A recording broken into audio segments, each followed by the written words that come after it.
365 days of awesome. Celebrate success through service. My name is Tamara Hunter, and today we are actually having two shows back to back. The reason I decided to have a second show, and it's the first show of today, because of this amazing service hero that you are about to meet. I met her only the other night. Truthfully, I was woke up. Something told me to wake up and to reach out. I reached out to Krista Mollion, a woman that now I'm thinking there was no accident, and a story, an inspiring story, a service hero story that we need to share throughout the world. So I am so thrilled to have you with us, Krista. Welcome. Thank you. Me too. Isn't it weird how fate brings people together in the strangest ways in the times of most need? And especially today, I'm honored to be on your show because, um, likewise, when I found out more about you and we got to know each other, I realized how much you've been through and how many people need you right now. Well, and need both of us, because quite honestly, okay, so what happened was, and I want to recognize as people come on, and one of them is Helene Wilson. Helene, welcome. One of my chemo buddies for life, one of my actual buddies from our community. Welcome. And she's saying hello to you. I love it. She's actually one of our ambassadors within our closed group. So welcome, my dear. And happy Easter to all, and happy Easter to you, Krista. You are celebrating, and let's go. Where are you right now? You are in the beautiful area of France, right? Yes. So if you go to my profile, I think I've made some of the photos public. If I haven't, I certainly will a few, because this is a really beautiful region to be quarantined in. Oh, there, you even pulled one up. So I have been living for the past 8 months in San Diego, California, in a small apartment, and with my boyfriend and toddler. And we don't have a backyard, and we're around a lot of other people. And what happened was, when I found out we were going into this lockdown, we had a quick discussion, and I said to my boyfriend, I would feel better being at home with my family. My family is thousands of miles away. So my family is actually based here in France. I'm Franco-American, so that's why I don't have an accent, because my mom's from the US, my dad's from France. Grew up bilingual, grew up with both nationalities, grew up cooking French, big wine connoisseur. You guys can come here, I'll show you around. But I think I made the right decision to come home.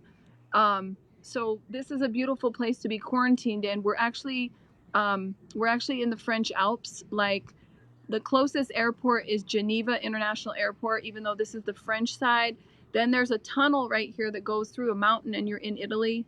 So, like, basically within like 40 minutes, you can be in Italy or you can be in Switzerland.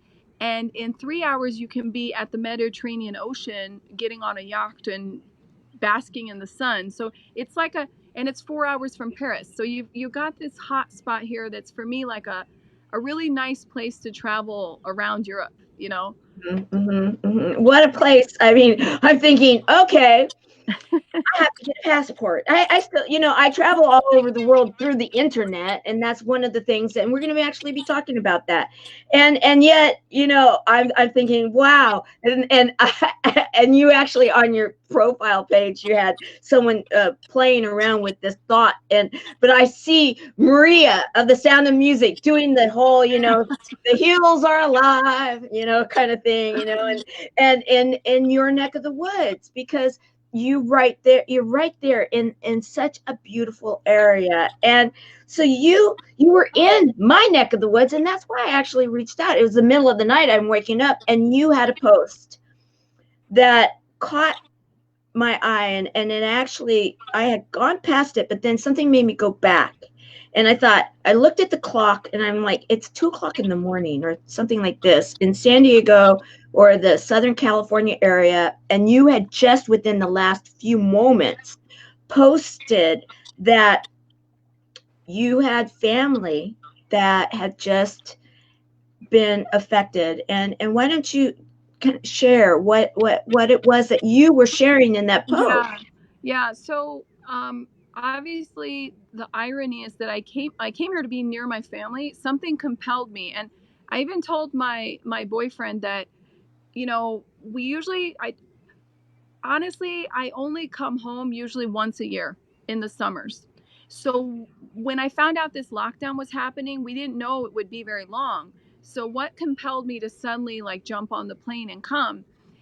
There was something deep inside me that said my family needs me right now and I need to be there for them.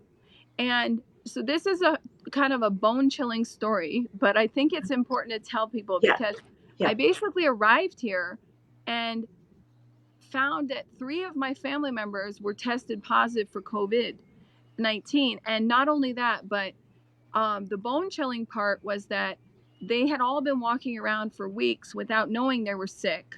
Then kind of having some mild, kind of not directly symptomatic, you know, typical symptoms, and being told by doctors that those were definitely not COVID symptoms, that they did not need to be tested, and not only once, but multiple times. So both my stepmom, she got sick first, and my dad both went to multiple doctor visits. And we're talking about telemedicine, so obviously it's not as good as the real thing. But this is just to give your audience an idea of like, you can be walking around for 10 days before the symptoms even start, or you can be kind of like mild or not really related. Like my dad had more stomach problems, and you know, so, and then the bone chilling part was that I happened to be alone with him when he collapsed and couldn't get air. And this was after me asking him, you don't have any chest problems, you don't feel like you're short of breath, do you? No, it's just my stomach that's bothering me. And you know, then he suddenly collapses and he's like turning purple and he can't speak, and I'm the only one there to call 911. So talk about bone chilling. So I'm like, I flew all the way from California back here to somehow be there in that very moment when he collapsed. And then he was actually put on oxygen. They gave him 3 COVID tests. And when we asked later, they said, well, the first test is like the emergency one we give all people. It was positive, but we want to like make sure. And then he was lifted to another hospital in a helicopter. And then they have a second mandatory test because they do that with everyone. They don't care where you came from. They're going to retest you. They don't trust any. And then he had a third test because he got put into a critical care unit with a very elite kind of type of doctors who are basically putting him into a test study to help future COVID developments. So I feel actually that my dad is getting the best care in all of France because he was telelifted to this one hospital that's like specialized in COVID right now. But yeah, he's been on a respirator in a coma for 9 days. Today's day 10. But they're actually going to try to wake him up now. And then Tuesday, we should have his scans of his lungs. So then we'll know, is the COVID diminished or how much? Oh, wait a minute. Hold on one second. I've got a toddler here who's going to interrupt our call. But hold on. She's part of this. Come here.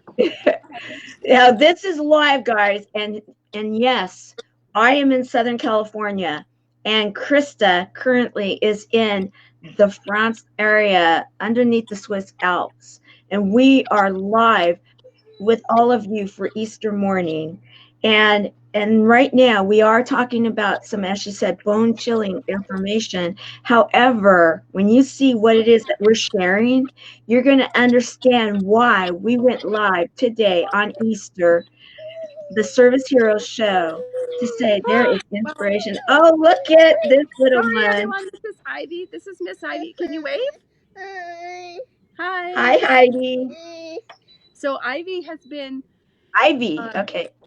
Ivy, so right now, my dad is he's in the hospital, and my stepmom and sister, well, first of all, I want to back up and I want to say that I think the care was really excellent that my dad received, like the way they handled it, the way they took him into the best hospital. However, what's missing? What, you want to go in there? Yeah. You want me to bring you in there? Yeah. Okay, I'll be right back. Excuse me, everyone. I gotta put Okay, this back in. no worries, no worries. And as we keep going, let me explain a little bit more too about what it is that Krista's been doing recently. And when I went on to her profile and I reached out to her and I just said, how are you feeling? You just said that your father, your stepmother, and your sister were all positive for the COVID-19. I want you to know I'm a friend, on Facebook, and I just want you to know I'm here. And we started to engage. And as we did, I started realizing, oh, wow, look at this, look at that. And she said, well, I'm not currently in San Diego anymore, which she was in the Pacific Beach area, like she was saying, and anybody that's been to Pacific Beach knows how amazing it is there. Yes, but it's very crowded, little apartments that you can within walking distance to the beach. Very cute. I love to go to the little well, she's back. So we were just talking, I was just sharing about how when I did reach out to you and saw that you had been in San Diego, and I asked what area, and you said Pacific Beach, and I was just letting them know, yeah, Pacific Beach is a beautiful area, but yeah, it's very, very tight and little apartments, but it's within walking distance to the beach. And I mean, it's absolutely a gorgeous area. So you're leaving one gorgeous area in San Diego, and then you're flying home to another gorgeous area.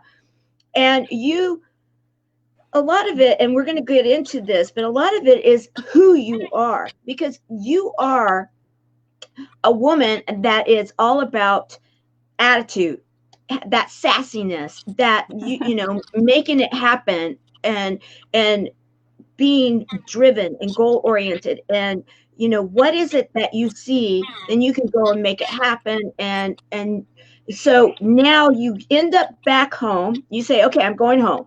Yeah.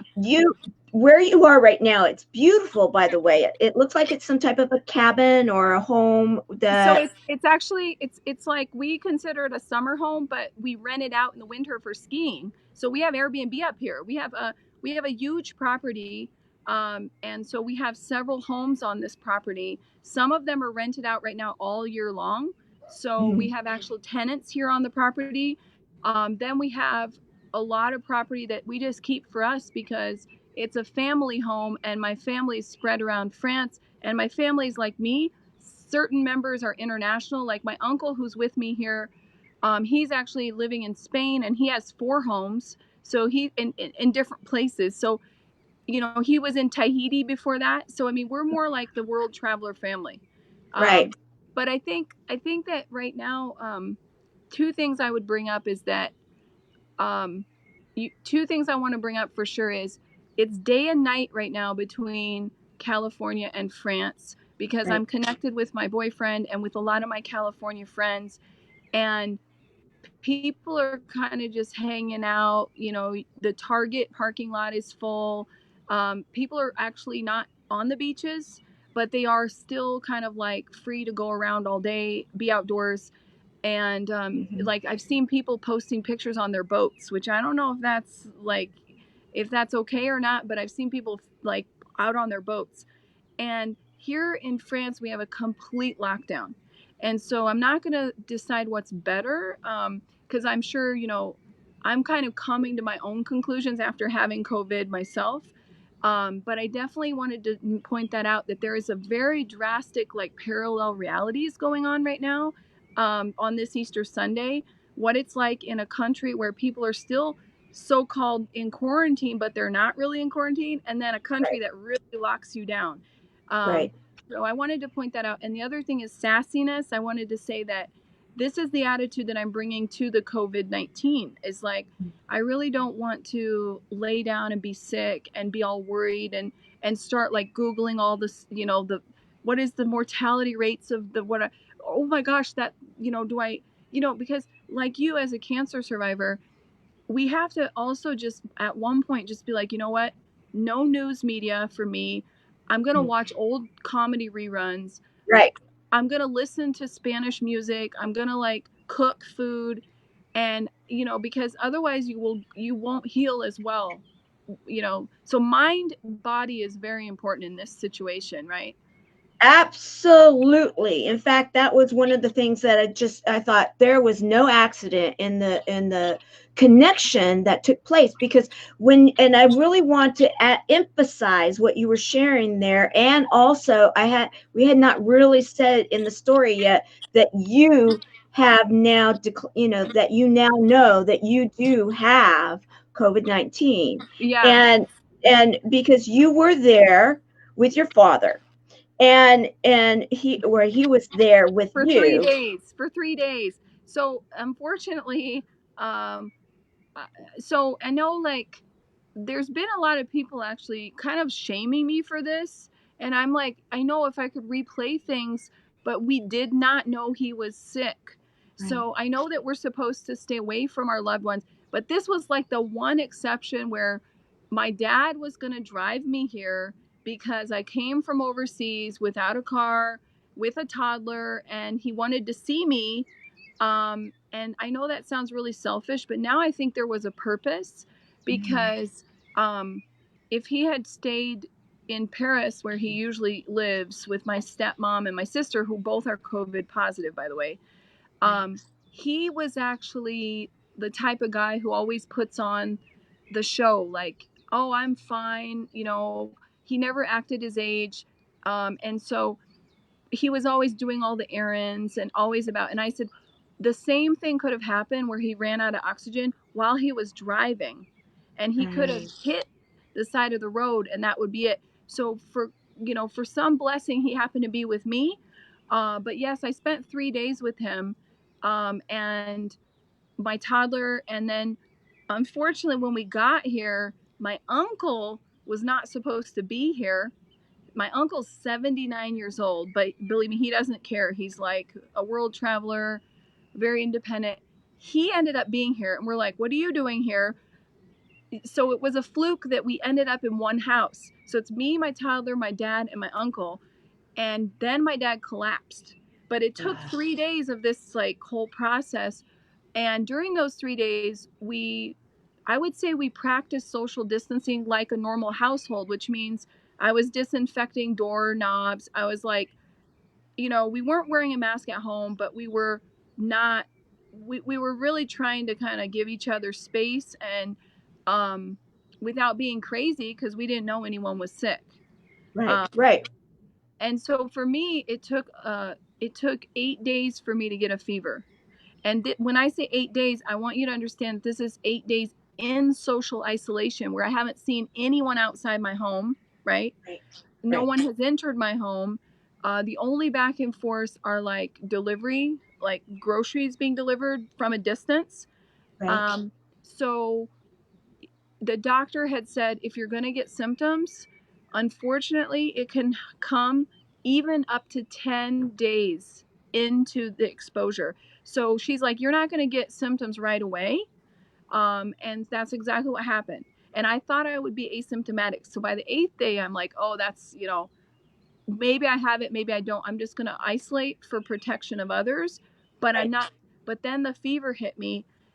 So what happened was, I just felt like the feverish. It felt like really, really aching headache. And then I had the whole night bouts of diarrhea. And my dad had the same thing. And so I was like, okay, this is what my dad had, but just like a version of it, because I'm much younger than him and healthier to begin with, probably.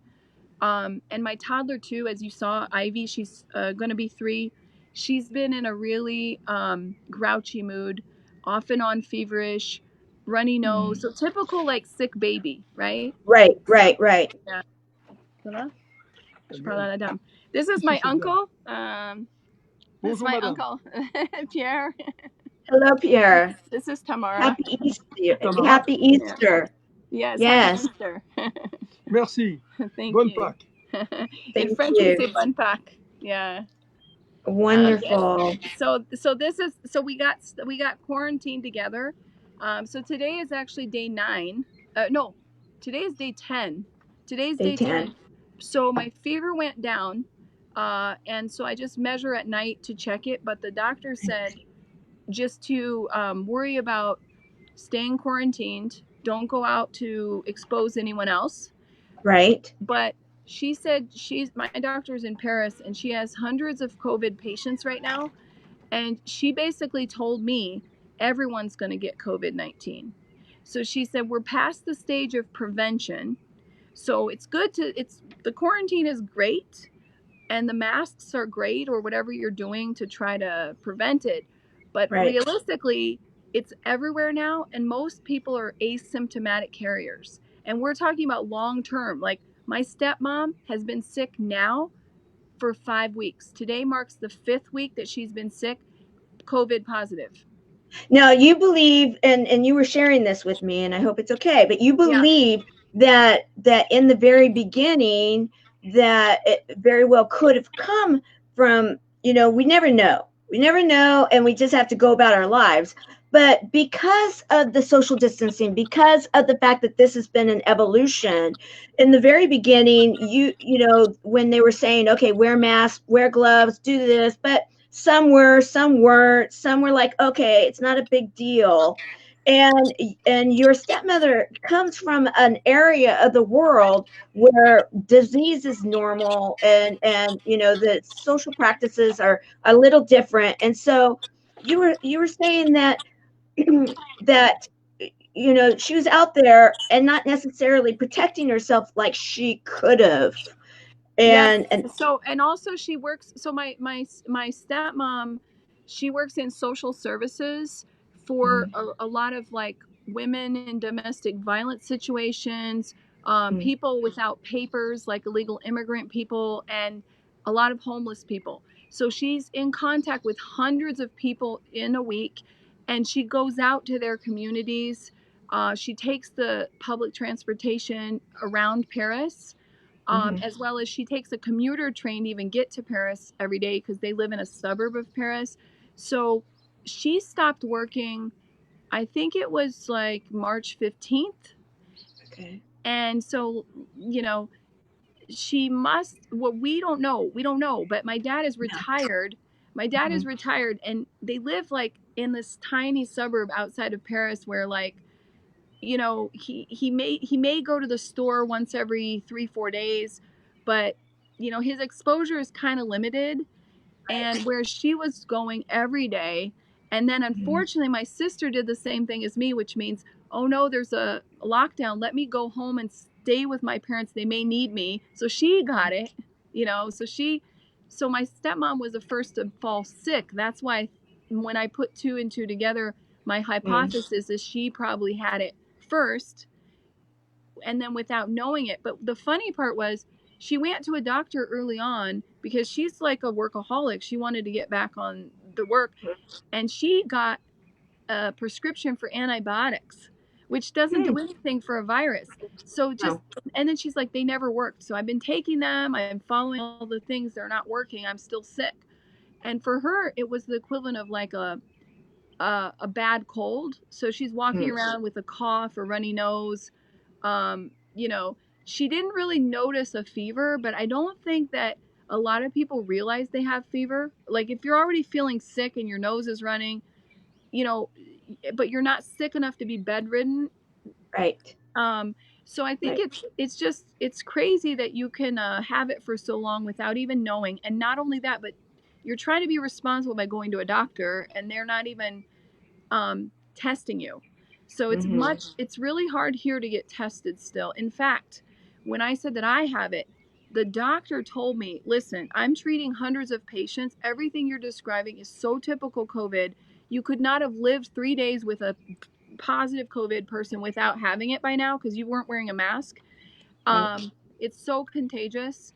And we were driving in the car for 6 hours together and sitting next to each other. She's like, you definitely have it, but it's not easy to get tested. So they don't like to test all families. They basically, when there's a COVID patient in your family, you either confine them right away, and then the rest of you monitor your fever. But the reality is you probably have it already. So when I hear about families, they're like, one person's quarantined in the guest bedroom or the, I don't know, the extra room. by the time he found out or she found out that they were ill, they already gave it to you. Right. So that's just the reality that most Americans don't really realize. That when I see all this Clorox disinfecting going on, like, it's good, but it's just, I think that we all just should be thinking beyond the fever. The fever is just one of many, many symptoms. Right. And I appreciate you telling us this, because, you know, it's different to be hearing it, if you will, on the news. And we've talked about that. And you and I were talking about that, or hearing it from those that are actually experiencing it. And the thing about this, everybody that is watching this right now, this is the Service Hero Show. And yes, we're in the middle of a pandemic. And why are we talking about it like this? Because wait until we get to this next part, because the thing about anything that can be life threatening, life changing, and quite honestly, to get in your car and to turn the engine on, there is never a guarantee for anything. And so right now we are in the middle of something huge. It's attitude, it is perspective, and it is what's in our heart and our mind that's going to drive us to get through something. And that is what you are all about right now. So I love what you are doing. You've been having fun. You've been posting these cooking shows, you know, cooking through COVID, and you had your Victoria's Secret flannel jammies on and taking pictures of them, and you know, and saying basically, okay, this is what we're dealing with, but you're not going to win, right? Exactly. So, I mean, I don't want to administer any medical advice to people. No. The main thing that I did was, just like my stepmom and my sister, we sought medical care. But I want you guys to know that the symptoms are, you know, doctors, you have to realize doctors are kind of learning at the same time as we are. So as more and more cases come to light and more tests become available, what we're going to find is that pretty much 10 times more people have it than you think, that it's really everywhere by now, and that a lot of those people are asymptomatic. So instead of being fearful, instead of being all about like total fear, follow the government rules wherever you live. If it's a lockdown, stay home, right? If it's, you know, but please, what we need to control right now is our attitude, because we can't control much else. I can't control that I got COVID or not. I can't control what happens to my dad. But one thing I can do is I can keep a really positive attitude, use a lot of humor, use a lot of warmth and love and kindness to other people. So, you know, I've seen a lot of people acting, well, not very nice. I posted about this. Someone wrote to me like the most hurtful comment about my dad, that it's not a big deal, that, you know, people die all the time. Why am I putting my dad on a pedestal just because he's in a COVID coma? And what I want you to know is I forgave that person and I wrote to that person. And I want you to know that everyone who's talking crap is talking out of fear, you know? So what do we have to do now? We have to stop consuming so much news. Believe me, day by day, if there's a major breakthrough, you don't need to be looking at the news. You're going to hear about it. Trust me. Somehow, you know, your cell phone's going to start buzzing away. You're going to be like, oh, something must have happened. So to check the news obsessively day by day, we have to accept that this might last a lot longer than we anticipate. Because if you look at the Spanish flu, which is the last time we had a pandemic, it was a 2-year thing, right? And I don't think we've developed technology in the past 100 years, right? But I definitely don't think, I think people are going to have to, instead of being antsy, when will we get back to work? When will we get back to normal life? I think we have to change our attitude right now and say, why don't we focus on gratitude that we have a roof over our heads, we have good food, I'm doing this cooking show, I'm like, let's be healthier, let's love people more, let's be, you know, let's celebrate Easter, let's, because life is, that's what it is. So let's not worry about counting the days when this is over. Let's worry about, like, you know, living, right? Right. So I hope people will take a deep breath and do a detox if they can't handle the media, and come over to my page because we can do some cooking together. Right. And you know, and oh my goodness, I was telling her in the middle of the night, I'm like, okay, now I'm hungry. You know, it's like, oh, this looks so good. And and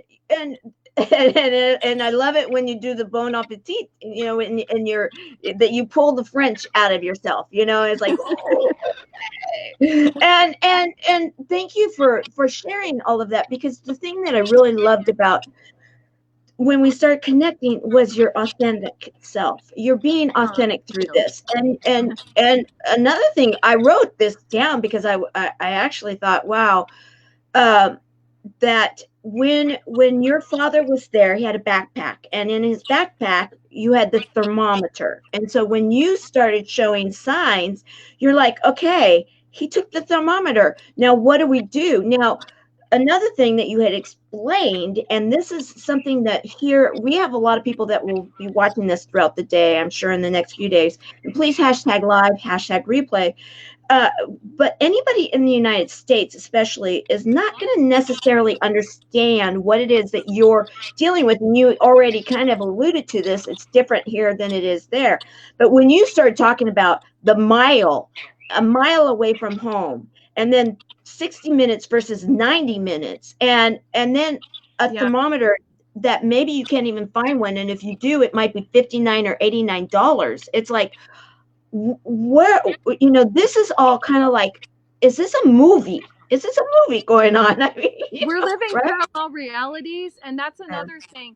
You know, even before this pandemic, one of my core creeds is never to judge people unless you've walked in their shoes, because I don't know you're a cancer survivor.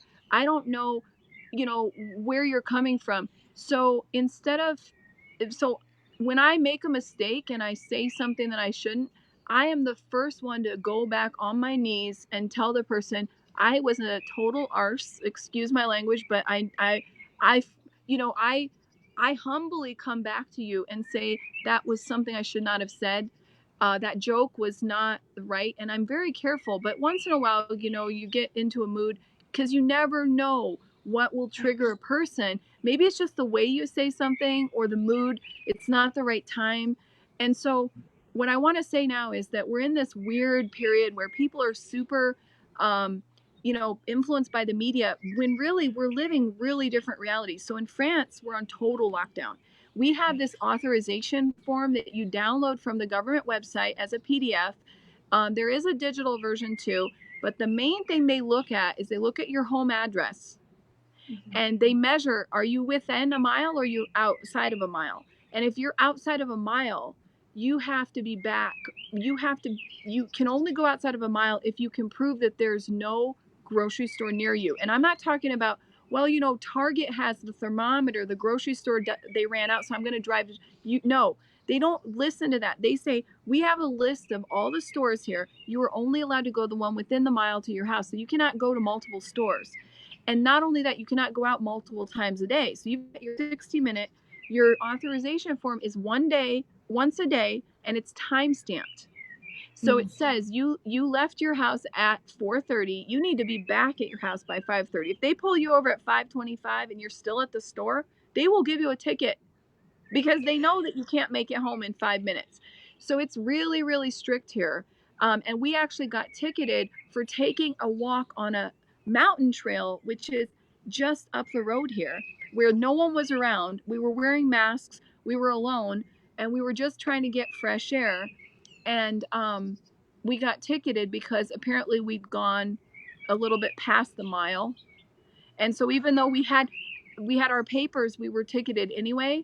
So it's very, very strict. And around here, you can probably hear it's dead quiet. There's birds chirping. You don't hear a single car. People are all here, but they're all in their homes. And, you know, there's a few people who, like service workers who need to go out daily, who they have special permits, like a worker. Okay. And they put so them in if they're car. if they're a frontline worker, like, okay, so some kind of a civil servant or someone that works at like one of the grocers or something like this, then they have a special like pass to be able to go somewhere. What it is their employer writes them a letter There's a special form that you download for your employer to fill out, and then you put it in your windshield. So if you get pulled over, the police officers right now are actually like they're monitoring the roads. So if I drove out my car right now, I wouldn't make it very far because they do have police officers monitoring. And when they pull you over, they wave you over and they show no one can pass, right? You have to stay in line. And what they do is they say, don't roll down your window, show your papers through the windshield or through your window. Okay. And then if there's a problem, what they do is they photograph it and they write you a ticket, but they don't hand it to you. They mail it to your home. So it's a no touch policy. So they don't want to infect people either. And they're wearing masks. And in Spain, it's even more of a lockdown than here. So it's a very different reality. So something like as simple as getting a thermometer, when you see that the delivery is like a 10-day window, can be a big deal. So when people are like, well, you're not responsible for not checking your temperature or whatever, I'm like, well, we didn't really know we'd be stuck here in a pandemic with only one thermometer. Those aren't things you usually think about in a household, right? You have one thermometer. So right. And and thank you for painting that picture, because and this is where people need to understand that with the different realities that are going on throughout the world, we are still a united family. We are still a human family, and we all are in this together. And that's why Krista's here with us sharing this information. And the thing about it that I love is that you may not be able to go further than a mile, yet you're talking to Southern California right now. Yeah.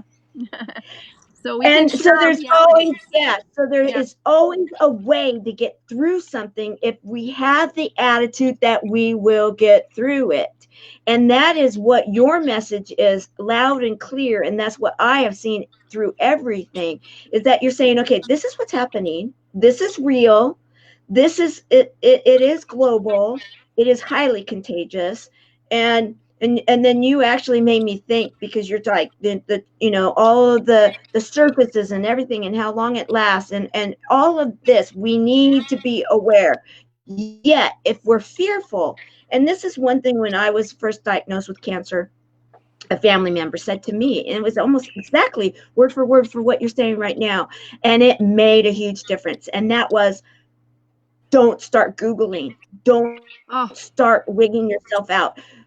I will do some research, and if there's anything that I need to tell you, I will tell you. But right now, this is what is your responsibility. And it was, and that's why within our organization, with the nonprofit, we talk about humor, hope, heart, hugs, and a lot of love, and it's like, and if we're having a bad day, a poopy day, we say we get one only every once in a while, and we have to call it, and we call it our chocolate days. And the whole idea about that is that, okay, that day that you want to just close the curtains, put your jammies on, and just do nothing but eat chocolate and maybe, zone out. Okay, you get one of those every once in a while, not often, but every once in a while, but it's one day. Then the next day, you open up the windows, you make the bed, you welcome the day, and you go after it again with that positive attitude. And the doctors and the nurses that I was working with, and I have interviewed so many of them as I was getting ready with this nonprofit, they said the same thing, and that was attitude, attitude, attitude. Those people that believe that they're going to make it, and these are cancer patients at all stages, all different types, the ones that believe that they're the core, like, okay, I got this, no matter what, they get it. Now, the one thing too, though, we need to be real, is that not everybody makes it through everything. And we do say within our organization that some gain their wings. And yet when they have that kind of a movement, a group of people that love them and understand them, and that they can take care of things, and they can face it in the very best way, then they do with peace. They face it with peace, because the one thing that we all have guaranteed in our life is that at some point we will gain our wings. Yet this period of time doesn't have to define us, and it doesn't have to be that this is going to be the time that we gain our wings if we're COVID positive or not. It's an attitude makes a huge difference. And the doctors had shared with me some examples. I won't get into them right now, but it was, those people that were depressed and isolated and alone and feeling, like woe is me, and would never smile, and just this down energy. They were not necessarily always the sickest ones, but they were the ones that didn't make it. The ones that were like, okay, I got this, and raising the energy and having the love and finding the joy out of life and laughing through it and finding the humor and sharing whatever it was that they could share. They're the ones that made it. It didn't necessarily mean how sick they were. It was what they did here to face it. Now, that's a lot of how you feel, right? Absolutely. I really feel I had a conversation. Now, this may sound strange, but I'm a big fan of self-talk. So I'm a competitive person. And when I'm facing a challenge, I have a little pep talk with myself. I'm a self-coached person. And so I talked to the COVID and I was like, Corona, you may have gotten me off guard. You came up and snuck up on me. We didn't know you were there. You thought that you were so smart to come like this. But guess what? Now I'm up on speed about you. I know that you're there. And now begins the fun because you're not going to get me. So just you can ride out the time because I'm staying home. I'm not going to infect a single more person. No one's coming here. So, have fun. You can enjoy my food. There you go. Right? I love it. Yes, because you know what, I love it, and I love the food, and yeah, I'm already hungry again, looking at the food and everything, and let's talk about that, because you're like, okay, I've got fresh garden, I've got fresh eggs, I've got, I have fresh air, I have I love this picture here, like I'm going to smell the flowers today.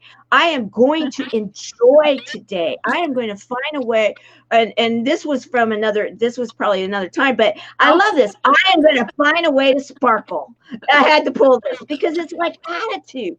Like, okay, you couldn't take me on. Guess what? You took the wrong person here, Okay. Or, there's no accidents in the way I see things. It's like, okay, you are here right now, Krista, as a service hero. You are out here sharing it with the world, saying, okay, this is what's happening.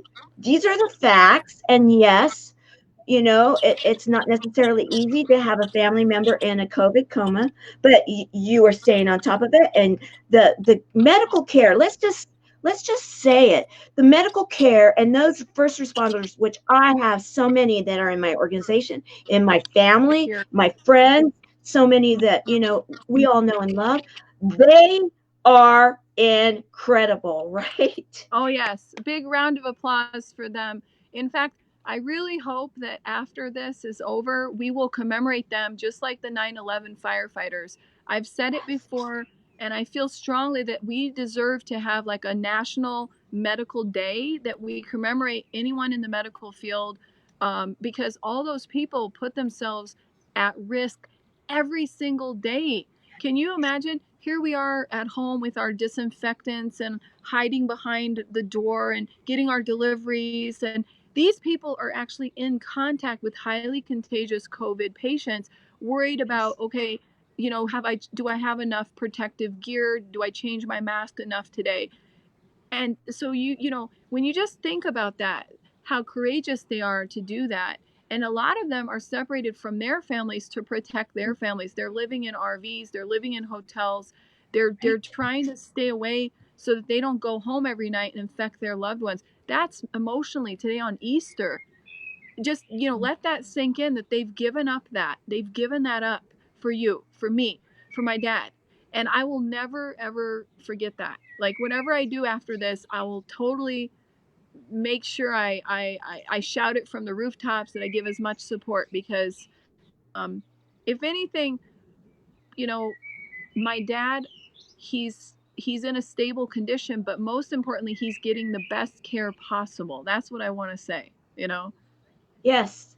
Yes. And thank you for saying that. And I agree. And I'm going to add a little bit, if that's okay. I'm going to add also, our first responders are now people that never would have considered themselves heroes. And those are those people at the grocery store, those stalkers, those people that are the cashiers, the truck drivers. You know, the truck drivers, I mean, guys, something as simple as going to the bathroom and getting food, these a lot of the places are closed down where they can't even get in there. And Right. so then I loved it. I saw a post from one of my first line responders that she's in the hospitals and she tests nuclear testing for lungs. And so she's there, but she's highlighting the firefighters that are putting it not for what you would normally think, but they had a sign for truckers saying, come to the station. You can use the bathroom.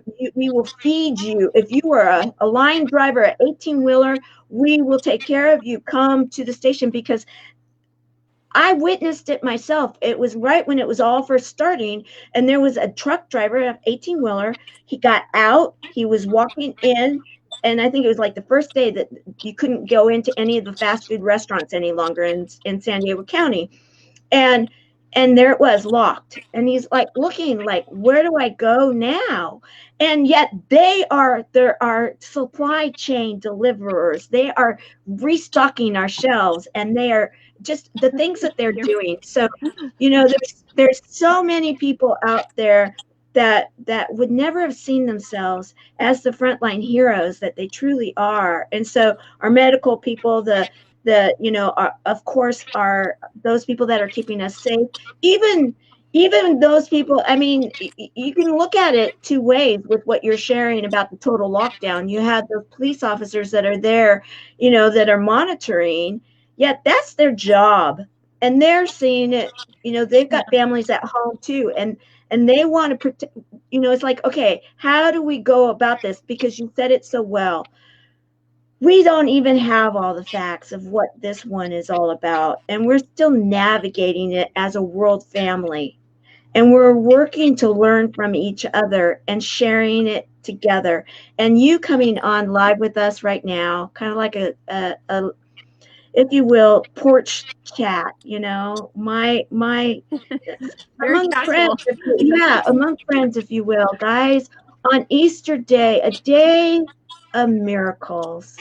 I asked you what you were doing for Easter and if you believed in Easter, and you shared that you did. And okay, so question, did you guys get the Easter bread? So we were able to get Easter bread, and we were able to get Easter chocolate eggs. So I'll be sharing. I'll be posting some pictures after this of that. But definitely, I feel like we have a lot to celebrate. So instead of living in fear and living in uncertainty, we need to celebrate why we're here. We have to have faith. So, if anything, today is the biggest day. It's so important for us to have faith. And like you said, unity, because I'm on the other side of the world right now from you. But we have to both spread the faith to others. Just take away all their fears and say, if you're afraid of this COVID, stop being afraid. Okay. So, because I got it. Okay. And so if you have questions, you can talk to real people. Real people. I actually started a Facebook group 2 days ago, a support group for COVID patients and families, which I don't know if it will take off or not, but I just decided to just throw one out there so that I could control a little bit better what's going on about information. I'm like, I'm here to support you. Because in the beginning, I was terrified too when my dad was hospitalized. I was sick with worry. No one was calling. No one was, the hospital was busy taking care of him. They didn't really have time they're taking care of COVID patients. They don't have time Right. to give mental health support to families, right? So that's why I created the Facebook group. But I honestly just want you guys to not live in fear of this thing. We are going to beat. The more time goes by, the more we discover what it really is, the better it will be. So more people like me are going to come out and tell you what it's like to go through it. So we're going to see more and more recovered patients coming out. And you know, the media just scares us because they're going to show us the body bags, the mass graves. They're going to look just like they always did before COVID. They always show, you know, when people come to San Diego, they're like, oh, it's full of drugs, isn't it? You know what I'm trying to say, right? It's the media. Oh yeah, oh yeah. I grew up in San Diego. Oh yeah, and you know, before we had revitalization, they would be like, "You go downtown, you don't watch where you step because you might just step on a drug needle." You know, like okay, and it's everybody that's exaggeration. there, you know, that they're going to mug you or whatever, you know. Exactly. I grew up in one of the world's finest cities, and I am so thrilled that I did. You know, I survived it. And this, it's again, it's a matter of information. And I'm a big movie lover. I am, and you know, I love the movie Up Close and Personal, and in it, there's it. You know, it talks about the news industry, and it really, and it kind of is a tongue-in-cheek romantic story about it. But it says, yeah, if it bleeds, it leads. Okay, they're all about, because you know, guys, and I love the free market. So I'm not going to say anything against business. It's a business, guys. It's a business. So let's be aware of the fact that they are doing their business, and they get their dollars by getting the information out that they believe is going to be the most provocative. Okay, so we as consumers can decide to consume or not, and we can consume through free mediums such as this, people that are willing to be inspirational and share the truth. Okay, so with that said, you know, this is a time right now that we can say, you know what? Oh, there's your uncle again. Hello. I love it. I love it. And we've got, you know, I wanted to highlight someone that's here with us, and that is Joy Cooper Willett. She is a woman that is a trainer for NLP and you know, such things. And some of the verbiage that you're using, it's like I know she's just like, yes, Krista, good job. You know, and the mind and how our mind, because and please share whatever you would like, Joy. But the bottom line is our mind, only so much of the percentage of it is the conscious, and the rest of it is the subconscious. And so when you were talking to your mind, you're talking to your body, basically. You were basically telling it, okay, we're going to get through this. And it's going to listen to you, because it is going to do what, you know, it doesn't hear negatives. It's going to hear what you're saying. It's going to take it as factual, and we can help our own healing process. And what is thrilling, and I will say this because it's something that is in the nonprofit that I work with, is that the medical community really has, in medical journals now, started validating that our attitude and our hearts and our minds actually have something to do with our healing. And so what you're sharing right now, and okay, just let the negative go, help to talk to yourself, be healthy, find the humor. I love that. Eat healthy, you know, and support each other. Support each other, because you don't have to feel alone. Just like this, I'm in Southern California, you're in France, and we are visiting and having a delightful conversation on Easter, a day of miracles, a day of renewing, a day when anything is possible. And the bell is ringing. That's my church bell. Can you hear it? My church bell just rang. I'm going to go back and listen. I don't know that I did. It's beautiful how you said that. And just as you were finishing up, the church bell started ringing, because it's 8 o'clock at night here. So you can see it's already summer hour. So it doesn't get dark until 9. We have really nice weather. And I guess one thing I'll say, because you mentioned Joy and NLP, I don't know anything about it, but I'm almost probably born that way. I'm just, what I want you to understand is, I don't believe there is anything such as truth. There is your truth and there's my truth. What I think is, it's actually a prism, So we're seeing only a reflection, because I'm on this side looking through seeking truth, and you're on that side seeking truth. And we only see kind of a reflection of what we can see from the angle that we're at. So that means your upbringing, your socioeconomical, status, your education, your understand, your emotional intelligence. So all these factors contribute to what is truth in your mind. That's why I'm really non-judgmental about others. But one thing's for sure is we both have to decide what is going to be the truth. So this COVID situation, I decided how I'm going to handle it. I decided how the things are going to go down. And I believe strongly that if you set your mind to what the outcome's going to be, and you make that commitment, and you say, this is going to end when the way I want it to end. Right. Everything you do subconsciously will work in harmony with your body for that outcome. Absolutely. Do you agree with that? With your 100%. 100%. And I believe in it so much. And I have witnessed it, that my doctors and my nurses, because of what happened, and it's a longer story, but the bottom line, guys, is that not only does Krista speak the truth and her truth, I have heard that same similar truth from many of the medical doctors and frontline responders to a similar situation, slightly different, but still takes many, many, many of us throughout the world and does not discriminate, and that is cancer. And, they have said the same thing. It is a matter of attitude. It is a matter of this being in alignment. It's a matter of don't isolate yourself. And right now we are in isolation, but that is called quarantine. We do not have to feel isolated in that we are reaching out to each other.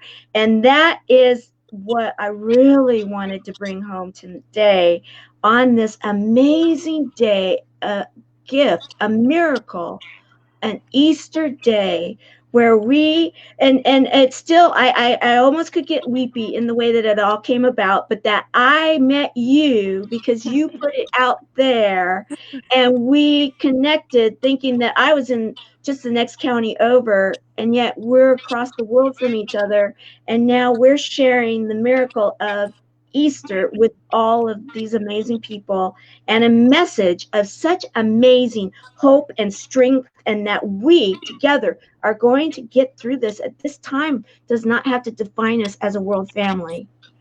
And I will anything, it will strengthen us. It will strengthen our faith, and humanity has made it so far.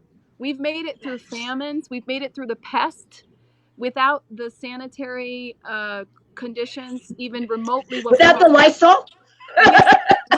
without information. Imagine in the Middle Ages, people didn't know that the pest was actually something happening on the other side of the world. Here we instantly, every morning, we know what's happening on the other side of the planet. We know, we have a map. We have a world map of what's happening. We have, so much more going. Humanity will survive this. That's for sure. And, don't worry about when we come out of confinement. Don't let that get to you. Worry about becoming a better human being through this, by resilience, by faith. Deepen your faith. Use this time to deepen your faith in humanity and in yourselves and in others. Be kind to each other. Right? Yeah. Absolutely. I just absolutely adore you. I am now it's like, oh my goodness, it's like I have a new dear friend that we will all be with you and be following you and be there for you. I'm always here for you. I want you to know that. And please, everybody, share the love, share this out, let people know. My nonprofit, we're all about supporting people, and we declared 2020 to be the year of love. And now more than ever, I'm thinking, wow, how divine was that? Because we need that four-letter word. That four-letter word can heal us. More than ever. Thank you so much for having me, Tamara, and happy Easter to you. Blessed you. Stay well and keep spreading your word. We need more people like you. We need more people to hear your message. And we'll definitely be in touch. Oh, absolutely. Okay. As we close, I just want to say thank you. As we close today's show, the Service Heroes Show, 365 Days of Awesome, Celebrate Success Through Service. Krista Mollion, you are a service hero. You have spent this hour with us, educating us, inspiring us, and giving us such hope with real information that is relevant today and is going to help us to get through tomorrow and get through this event. And then we are going to just be rocking the socks and celebrating those first responders together. Make it a wonderful, happy Easter. And we'll be better cooks by the end of this. I don't know. My family might say that's still out for discussion. Let me just put it out there. French food doesn't make you fat. We can have bread, wine, cheese, chocolate. I'll show you. It's really okay. You're on. Okay. I love it. Okay, everybody make it a great day. Bye-bye. And I will be having a second show in an hour. We have Andrea Adams Miller, the Smiles person that goes throughout the world and helps people smile. Reminds everybody to keep smiling. So she's going to be coming. We need her. Yes, and she has a beautiful voice, and she's going to be singing it for us today too for Easter. So, all right. Hey, well, take care. Maybe I'll tune back in, or else I'll watch the replay. Okay. Wonderful. Okay. Bye-bye. Bless you. Bye-bye. Bless you too. Bye-bye.